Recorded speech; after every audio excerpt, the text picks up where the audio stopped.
নমস্কার, আমি ডক্টর উৎসব Das, MD, consultant pathologist, diabetologist এবং জেনারেল ফিজিশিয়ান।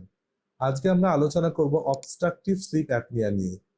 ঘুমের মধ্যে নাক ডাকার যে সমস্যা, সেটাকে আমরা প্রচলিতভাবে ভাবি যে গভীর ঘুম হচ্ছে, কিন্তু আসলে কিন্তু ব্যাপারটা ঠিক উল্টো।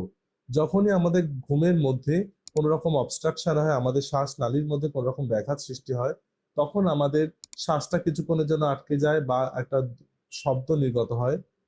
এই ব্যাপারটিকে আমরা প্রচলিত ভাষায় বলি অবস্ট্রাকটিভ স্লিপ অ্যাপনিয়া। অর্থাৎ এই সময় আমাদের কি হয়, শ্বাস নালীটা আমাদের ফল করে যায়, যার ফলে আমাদের অক্সিজেন যাতায়াতের মধ্যে অসুবিধার সৃষ্টি হয়। এই সময় আমাদের ব্রেন অক্সিজেন কম পায়, যার ফলে আমাদের সঠিকভাবে ঘুম হয় না।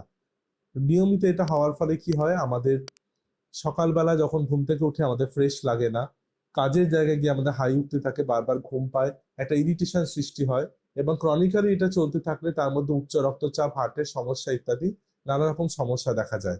তাই একজন পেশেন্ট যদি নিজে বুঝতে পারেন, অথবা তার সাথে যিনি আছেন তিনি যদি দেখেন যে ঘুমের মধ্যে বারবার তার একটা শ্বাস আটকে যাওয়ার মতো সমস্যা হচ্ছে বা খুব ভয়ঙ্কর শব্দ নির্গত হচ্ছে, তখন তাকে স্লিপ টেস্ট করতে হবে, একজন চিকিৎসকের কাছে পরামর্শ নিতে হবে।